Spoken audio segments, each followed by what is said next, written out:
Katiwalian ang laman ng mainit na balita ngayon sa Senado matapos mabisto manong ilang irregularidad na kinasasangkutan ni Senadora Risa Hontiveros.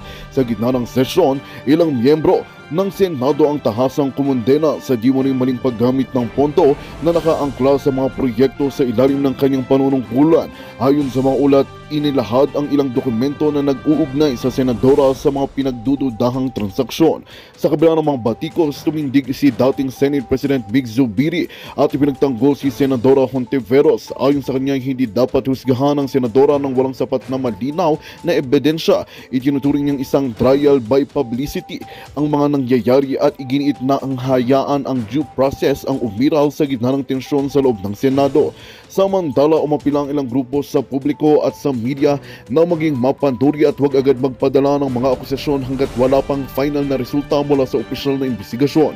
Patuloy namang binabante ng taong bayan ang magiging takbo ng usapin at kami ang maghatid ng mga pinakabagong detalye sa mga susunod na araw.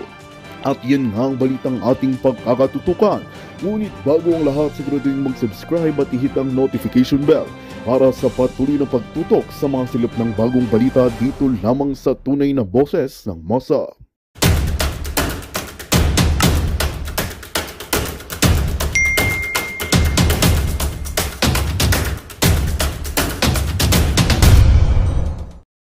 Kulay ng mga liberal, di ba? Di mo alam kung pabor ba sila sa administration, kinokontra ba nilang administration, di na ho natin malaman. Kaya naman, yung panawagan mo na yan, kung sakaling magkaisa man yan, wag ho kayong umasa na susugal sa inyo yung 2 paksyon na yan. Dito sa pinakalitas na survey, pang ano ho kayo, madam? Pang number 6 ho kayo. 3% lang ho kayo. 2028 presidential survey. Yan ho mga kababayan. Ang nakuha ho, itong si Risa Hontiveros, 3% lamang. Kaya nananawagan ho ito, sa tingin natin, alam na niya na hindi siya mananalo sa susunod na eleksyon. Itong si Ma'am Cathy Binag, nawili ho ata. Anak ng Petrang Garapata. Nung isang araw, walang humpay kakalive mo, madam. Ngayon, inaraw-araw mo na rin ang pag-guesting dyan sa mga banateros. Ayos.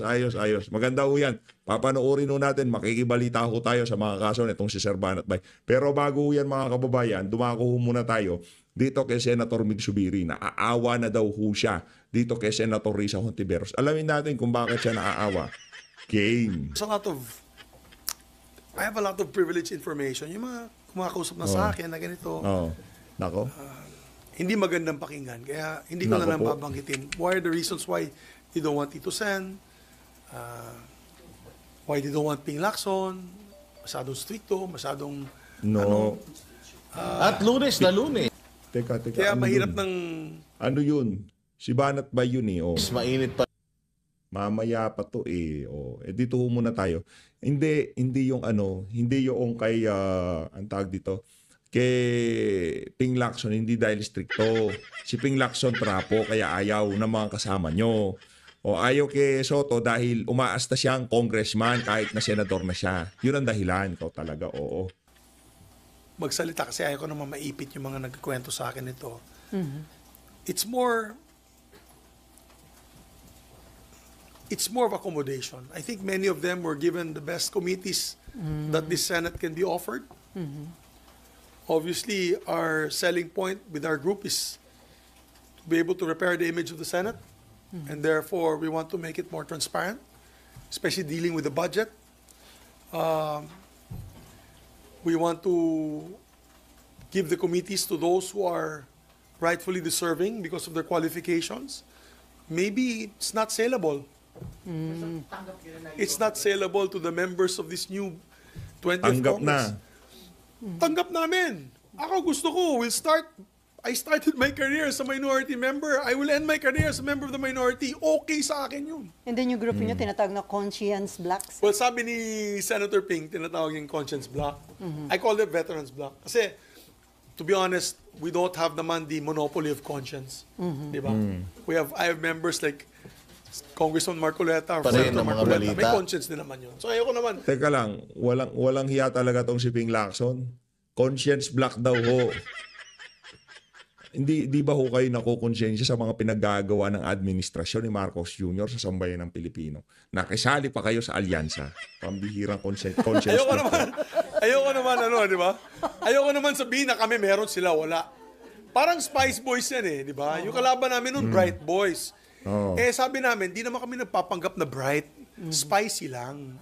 Manghang lang. So ako, I'd rather be known as a veterans bloc. And because we've seen it all, and we've seen how the Senate, at once upon a time, was its, of course, peak performance in terms of trust rating with all our kababayans. Sana we can bring it back to that level. Okay, Dindo. Dindo muna. Alam mo, naawa nga ako kay Senator Risa. Naawa talaga. Nako, yan na. Alam mo, kampanya siya para sa kanya mga kandidato. Tapos sabi niya, gagawa siya ng sarili niyang bloke, na independent block. And, na yun, mag-isa na lang siya. Nasa Kaya, I heard na mag-isa na lang siya. I cannot confirm nor deny this. But, willing yung i-adapt, sir. of course, she's most welcome to join us. Although, we have a diversion. Walang yatong si Kiko at itong si Bam nung iniwan si Risa Hontiveros. Pambihira tong dalawa na to, Di ba mantakin nyo, walang humpay ang kakampanya niya dito sa dalawang unggoy na to. Ngayon magtatayo siya na sarili niyang block. Iniwan pa siya nung dalawang tinklawan at dilawan na kinakampanya niya. Mga walang ya talaga, yung mga traidor. Divergent,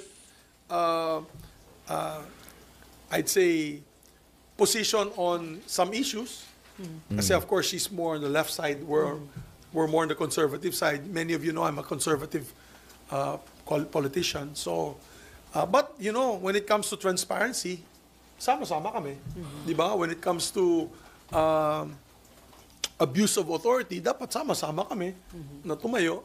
We welcome her to join us. We'll adopt her even if she doesn't want to be adopted. So, 5 ang minority. Well, no, I don't want to answer for her. Ang sa apat lang kami, handa na po kami sa pagiging minority. Okay, Dindo. Sir, nabanggit niyo yung leadership style. Kay SP Chisba, hindi ka satisfied, especially sa pag-handle ng impeachment case? Hindi ka ba siya believe sa style ng leadership Hindi niya? lang yan marami pang issues Ako, katulad niyan, yung sa budget, para kay pa ako nag-vice chair. Di ba? Tinanong nila ako kung gusto ako mag-vice chair nung sa budget noong 2025. So, I said, okay, I'll volunteer kasi para naman, wala naman akong committee. Di ba? May committee ako, Economic Affairs. Wala naman akong ginagawa. Alam niyo naman, gusto ko magtrabaho. So, hinandle ko yung sa DOST, Department of Science and Technology. Tuntua ako, nabigyan ko sila ng 1 billion additional budget, 1.4 billion, 1.3 billion. Pati PSI, Philippine Science High School, campus na bago, ganda, nalagay na namin sa budget. Pagdating sa BICAM, tinanggal lahat. Nako. Nabawasan pa. Yang iya ako, kaya di ba nakita mo yung speech ko sa floor, doon sa picture taking sa BICAM, di ko nga pinirmahan natin. I walked out of the BICAM. I was also upset on the handling of the budget. Apparently, I'm not the only one. Across the board, all the amendments given to all the departments, tinanggal, dinampsam, kung anong ginamit dun sa pera na yan, hindi ko na alam. Diba? So, now, we get a budget that education is only number 2 in priority, which is it's a constitutional violation, by the way, which is still being heard in the halls of the Supreme Court. So, if you ask me, that budget was the worst budget I've ever seen in my 25 years of public service. I mean, we all, as leaders, I had 2 budgets during my time. Sinagot naman ni Sani yung mga kung saan pumunta yung pera, nadagdagan yung edukasyon, nadagdagan yung military.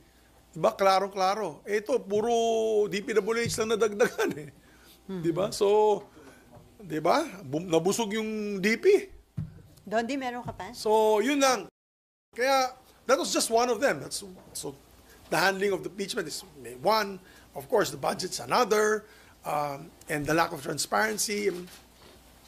For example, the Senate building. What is going to happen with the Senate building? Findings came out na wala naman, on track naman daw. We're spending a lot. 4 kasi na tower yan Di ba?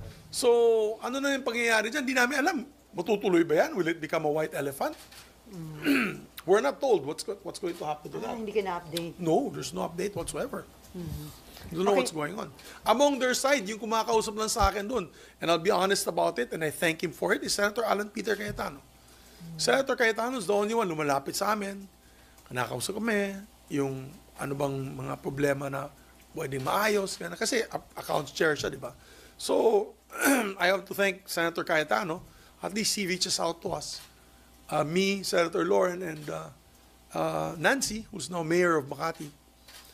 So, yes, we could. I see that the leadership is lacking. We need some sort of. If not, then we'll just. Hirap no, Brad. Eh, ang problema kasi dito, ang pinupustura nyo, hindi kaaya-aya ang mga pinagsasabi sa media. Kahit tayo, kung tayo senador dito, hindi natin pipiliin si Soto.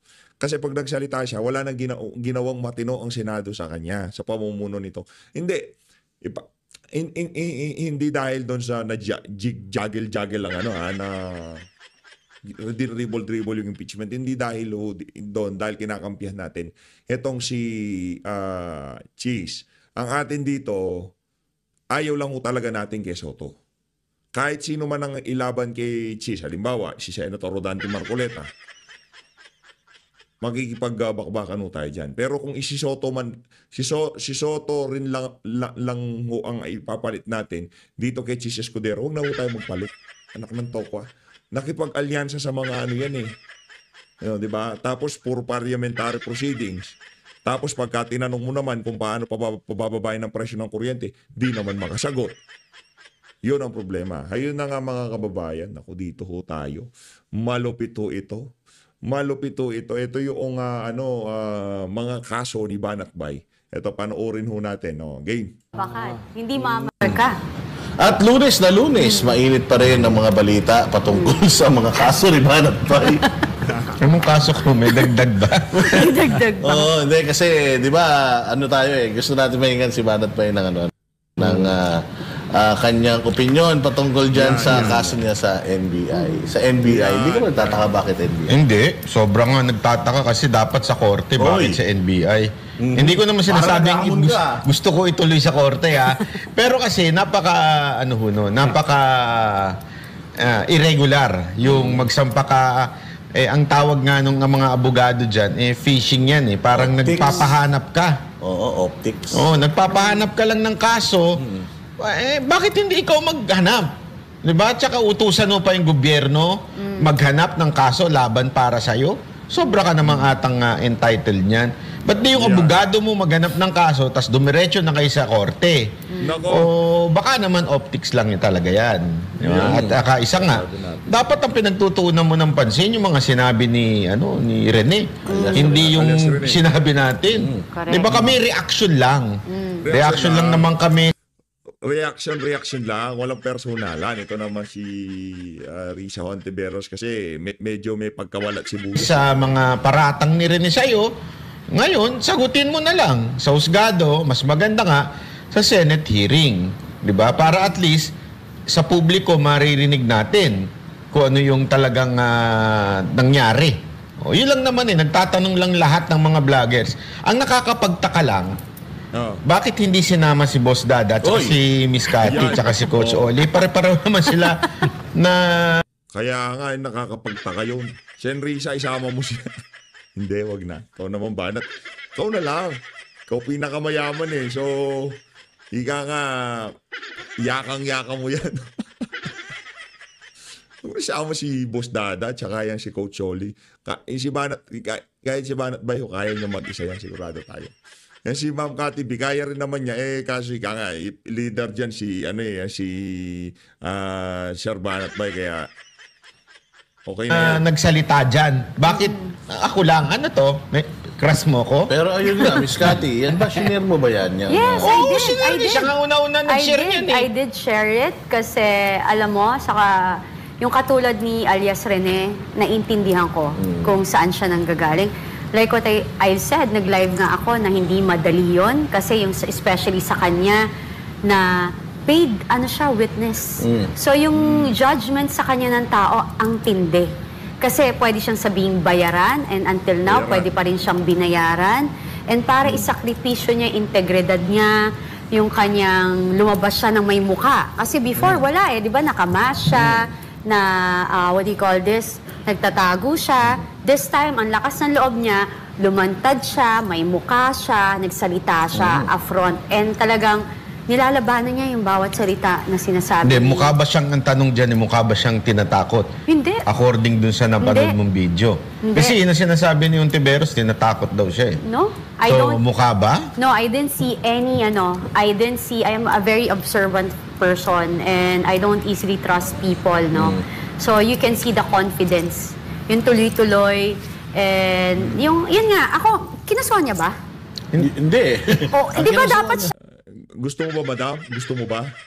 alam niyo ho, Miss Riza Wala siya actually Hontiveros. kinasuhan. O dapat kasuhan niyo ho talaga si alias Rene para patunayan yung nagsisinungaling siya sa korte. Hindi parang optics yung dating kasi na NBI.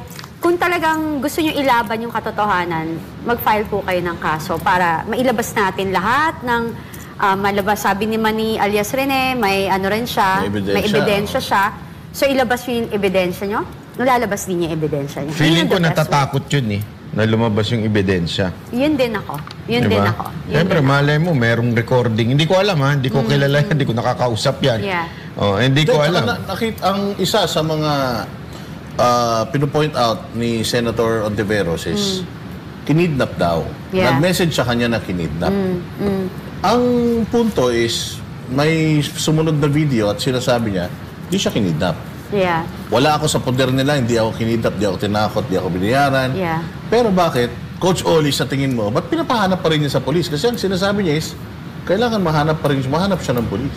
Oh, para ikulong ulit nun sa condominium. Hindi, at saka ito ha, Bastos talaga to si Coach Joy. Ikulong daw sa kondo. Baka sabihin na naman yan ni Risa, Coach Oli, dinadagdagan ninyo eh. Di ba? Sa bagay, sinabi naman itong si alias Rene na doon daw siya, hindi naman kinulong, doon siya pinatuloy. Doon siya pinatuloy, doon sa condominium ni Risa. Meron pa nga siyang kasama mga witness doon, di ba? observe mo ha. Bakit di sinasabing kinidnap daw siya na nasa Glory Mountain? Oo. Kinidnap ha? O bakit di nyo kunin? Exactly. Hindi nga, Alam pala nilang nandun. Sabi niya, alam niya eh. Hindi, ang sabi niya, kino-ordinate niya sa Davao Police, kaya nagpunta doon sa Davao Police sa Glory Mountain. Hindi, kaya nga yun nga. Para wala na siyang maraming sinasabi. The only way mapapalitaw mo yan, ang tingin ko, kasuhan mo, then you meet each other in court. Yun yung yan yung proper, pinakamaganda. yun yung pinaka-best. Pero sa And tingin for mo, you to bakit prove- hindi sa korte? Bakit nga kasi sa NBI? Ano sa tingin mo? Optics lang. Yun nga, sa akin, to gain traction. Kasi, okay, simple. Ang hindi ko rin maintindihan dito, pag sila yung bumabanat, like, simple, wag na tayong lumayo. Kay PRRD, sa mga Duterte, di ba, and all, banat sila, ang saya, di ba? Pag sila yung binanatan, or sila yung may ganyan na may lumabas, grabe, sensitive, di ba? Yan nga yung sinabi ni Pulong na nireaksyonan niya. Yan ang latest ngayon eh. Crybaby. Oo, crybaby. Tapos sinabi ni Ontiveros, ako pa ang crybaby, 6 na taon akong bumabatikos kay Pangulong Duterte, wala namang hindi naman daw siya nagka-crybaby. Ito nga ang nasilip ko doon sa statement niyang yun eh. 6 na taong ka na kinikriticize ng mga Duterte supporter nung panahon ni Pangulong Duterte. Si Pangulong Duterte pa nakaupo nun. Hindi ka nag-react, hindi ka nagdemanda. Ngayon ka lang nag-react ng ganyan. Bakit? Oo, Correct. hindi, totoo yan. Ang dami ng batiko sa kanya. Di ba? Hindi lang naman ito yung unang pagkakataon na nasangkot siya dito. Madami pa ding mga isinasangkot siya previously. Pero bakit dito? Mainit na mainit siya. And Banat ba, ikaw na rin ang nagsabi, meron siyang batas na isinusulong 2 years ago na decriminalizing libel and cyber libel. Yes. Pero bakit Nakalimutan niya yun. parang parang pagkapabor sa kanila decriminalize ang libel. Pero pag di na pabor sa kanila, sampahan ng libel. Double Diba? standard, no? Kaya nga simple lang yung parang ganito yan eh. Kunwari, ikaw ay taong hindi naniniwala sa kulam. Di ba? Gusto mo ipaban ng kulam sa Pilipinas. Nako, ban na yung kulam. Pero nung meron ka ng kaaway, pinakulam mo. Anong klaseng kahipokritohan meron ka, Ontiveros? Di ba? Yun lang, simpleng napaka-hipokrito mo. Sana kung wala kang ganyan, matiintindihan ko pa, pero yung gusto mong tanggalin o ma-decriminalize ang libel, ibig sabihin, you know that libel is being used Weaponized. and weaponized against people. Diba? Alam mo yun. Pero, ginamit mo rin yun. Diba? So, anong klaseng meron ka? Tsaka Hypocrisy. yung cellphone. Total, nagpunta na siya sa NBI di ba? Dapat, imbestigahan nyo, ito yung message sa akin. Yeah. Di ba, kung confident ka, dapat pinaano mo na yon. Andiyan ka na Pero sino ba may kasalanan ng lahat nanto? Unang-una Risa. sa lahat. Sino ba nagsingit sa taong ito? Yeah. Nagpakilala sa taong ito? Hindi ba siya naman? So bakit ngayon nagagalit siya na at saka ang initial na parang muscle memory sa kanya yun Ang initial na naisip niya kagad is binayaran niya. Kasi bakit yun ang unang-una mong iisipin? Gawain niya. Yeah. Ako, alam mo, I wish that all our leaders in Congress, whoever is sitting in the government, will really serve the people and our nation. Kasi, nung hindi kasi... Sabi mo world peace. World peace, no? World Hindi peace, kasi ganito, di ba? Pag tumakbo ka or umupo ka dyan sa pwestong inuupuan mo, ang iyong loyalty dapat is nasa mamamayang Pilipino at sa bayan natin. Ang problema kasi, pag nagka-campaign, ganun ang pangako. Pag nakaupo na, nakakalimutan nila, ang naglagay sa kanila sa posisyon ay ang tao, ang mamamayang Pilipino, tas tayo pa yung tatakutin, nagpa-power trip. Second to that, ayoko na may politician na yung, ay, kaibigan ko yan. Hindi ko yan pwedeng kantiin or hindi ko pwedeng i-correct, nakakahiya. Magkakasama kami dito, kunwari sa Congress or sa Senate, magkakakampi kami. Wala ho dapat kayong kakampi dyan sa loob, rather lang, ang loyalty po dapat sana ninyo ay sa mamamayang Pilipino. So how I wish, sino man ho ang hawak ng Ethics Committee sa Senate, pag-usapan ho natin to nang mai-correct po to ng tama. Kung sino man may problema sa gobyernong mga politician or government official na nakaupo na may problema, ayusin ho natin. Hindi naman ho ibig sabihin na pag pinatawag nyo, guilty na. Diba? They can justify and defend themselves publicly also. At saka hinahamon siya nung bata na haharapin kita at sukang-suka na ako sa'yo. Para lang maintindihan itong mga netizens, itong mga nanonood ngayon na talaga namang gigil na gigil. Yeah. Sa palagay ko, kaya hindi i-final ito sa korte. Kasi nga, pag sa korte, kailangan mo magpakita ng ebidensya. Maglalabanan kayo ng ebidensya. Hindi ba? Yes. Sinasabi din naman nung bata na meron siyang ebidensya. Yes. Ako kasi, sa totoo lang, hindi ko naman kilala si Rene. Hindi naman natin siya talaga, hindi naman natin alam kung anong karanasan niya. Nagkaroon lang naman ng Rene dahil may gumawa kay Rene. Sinong gumawa kay Rene? Di ba? Si Senator Ontiveros, ginawa niyang testigo. Sabi nga natin, ang nature ng ahas, manuklaw. So kung nakuha mo sa masama itong testimonyo nitong testigo niya, hindi malayang bumaliktad dyan sa kanya. Biblical yan. What you sow, you reap din. Diba? Kung ano yung tinanim mo, yan ang aanihin mo. Kung mabuti, maganda. Kung masama, yun din.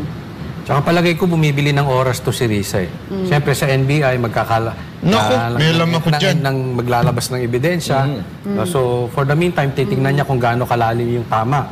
Kasi naalala nyo, nung lumabas to si alias Rene, it took her mga ilang days bago mag-react. At least mga Friday. Di ba? So tinitingnan nila, siguro nag-usap-usap muna yung abogado nila, gaano na ba kalalim to, ano bang hawak na ebidensya ni alias Rene, anong strategy natin. So yun na, siguro pag-usapan nila NBI, then doon makikita nila, mag-gauge nila hanggang saan itong lalim nung tama. Correct. Nitong si alias Rene, then doon sila magre-react. Pero ako sa tingin ko lang, malalim to. Hindi naman itataya ni alias Rene yung buhay niya, lalabas siya nang wala siyang hawak na ebidensya. Gaya ng sabi niya, siya ay nilagay doon sa condominium ni Risa. So sa tingin mo, walang video yan dyan? Ako, sa tingin ko lang, ha? May alam ako dyan, eh. Pero nanggaling lang kay Dada, kaya siya na makikwento. Ano yun? Witness. A witness. Hindi. Nalost ako nung pansamantala. Yung, Ano ba speaking to? of witness, yung dalawang witness. Kay Risa pa ba to dun sa bahay ni PRRD? Witness. Hindi ako prepared. Iba natin. Meron kasing balita na sa Davao. Yan. Galing sa iyan, di galing sa akin. Kwento mo na. Meron daw di umanong nangangalap ng mga iba pang titistigo. Ayo, oo. Yes. Kaya mag-iingat kayo. Hindi, ito panawagan lang. Doon sa mga posibleng, posibleng, hindi natin sinasabing nangyayari, posibleng maalok ng Yes. pabuya o kung anuman, pangakong budol na magandang buhay, hindi yung panghabang panahon. Sisirain niyo yung buhay nyo kapag nagsinungaling kayo at nagpabayad kayo para sa kasinungalingan. Hindi na kayo makakatakas yan. Lalo na kapag sumumpa na kayo sa harap ng korte na kayo'y magsasabi ng totoo at pawang katotohanan lamang. Kasi sa history ng Pilipinas, lahat ng mga whistleblowers, sa umpisa sikat yan. Sa umpisa protektado yan. Pero sa kalaunan, kasi ang mga kaso sa Pilipinas, ang hahaba niyan. Hindi nila kayo kayang i-sustain. Lalong-lalo na, hindi naman sila habang buhay na nasa kapangyarihan. Correct. So pag wala na sila sa kapangyarihan, Yes. wala na rin kayong proteksyon, wala na. Pinaliit nyo lang yung mundo ninyo at yung posibilidad dahil nga magsisinungaling kayo, susumpa kayo sa kasinungalingan, wala. Lahat naman kasi ng kasinungalingan, mabibisto yan talaga. Agree. Tsaka hindi sa hindi sa pagbibintang yung possibilities lang. Halimbawa nga lang, di ba? Binibili kayo para kayo mag-testify, magsinungaling. Yeah. Tingnan nyo na lang yung sitwasyon ngayon. Papunta na tayo sa 2028. At nakikita nyo, bababa at bababa yung mga yan. Kung may panahon at gusto nilang tumakbo bilang vice president or president, for sure, hindi kayo tanga. Alam nyo, matatalo yan. Mauuna magsisulundagan. Si Boy Remulla nga, una nang lulundag. Mauubos yung mga yan. Ang lakas-lakas ng DOJ, pero gusto niyang magpa-appoint sa ombudsman. Gusto na kasi niya nung immunity na yon na 7 years. Ano ka dyan? Uphill climb ka dyan. Sigurado, yung iba nagtatalo na papunta sa Duterte, ikaw bigla kang pumunta dyan. Yeah. Pakalaban ng Duterte. Tsaka, yung magkano, 1 million, Coach Oli, ang bilis maubos niya. Yes. Yun na nga, yun nga yung sinasabi natin na talagang sa politics, lahat ay temporary lang, walang permanente. So even kayo, being a politician, pwede lang nila kayong gamitin para sa kanilang pansariling interes. So, ang problema, dadali nila hanggang pagtanda nila yan, pati ng mga anak nila. Sa iyo, temporary lang din. Hindi, iba to eh. Bakat na nga yun. Hindi, pinag-uusapan natin dito. Baka mamaya temporary lang siya dito. Next week, wala na naman. Intermittent. Once a month nga ito eh. Intermittent fasting. Tuloy. Dari naman, gulo mo. Dada. Totoo naman talaga yan, yung sinasabi niya. Basta wag kayong magpapabudol, maganda lang yung mga pangako sa inyo. Yeah. Suportado namin kayo. Kaming bahala sa inyo. Flowery words. ang sabi niya. Kaming bahala sa inyo. Itatago namin kayo, ganyan-ganyan. Kita mo, asan na ngayon yung mga whistleblowers noon? It happened. Nangyari na yan. So, mangyayari ulit yan. Kung Kay Garma pa nga lang ho, di ba? Tingnan niyo na si Garma, nasa siya ngayon. Kasi alam niya, puro kasi nungalingan yung pinagsasabi niya sa TWADCOM. Nasa si Garma ngayon? Nasa Estados Unidos. Doon ho siya nagtatago. Nag-apply siya ng asylum.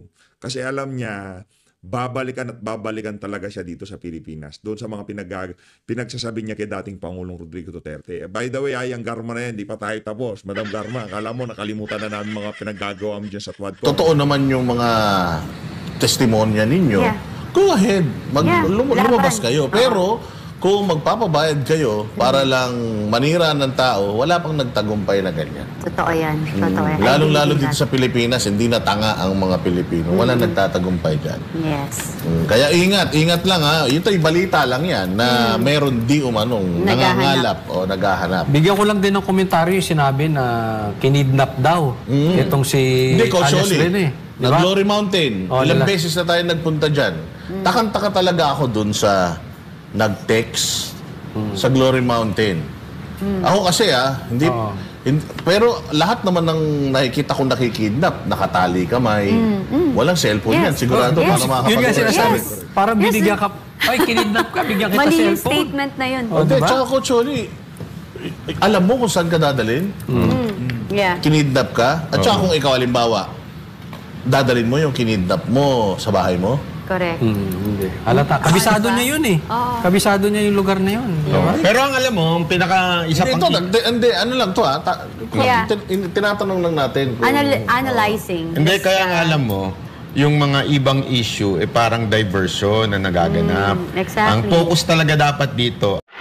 Magandang balita ang hatid namin sa inyo ngayong araw. Sa pagtatapos ng aming balitaan, nagbigay kami ng mga mahalagang impormasyon. Maraming salamat sa pagtutok at pagsuporta sa aming programa. Huwag kalimutang manatili sa mga susunod na araw para sa mga bagong balita at mga kwento na dapat nating abangan.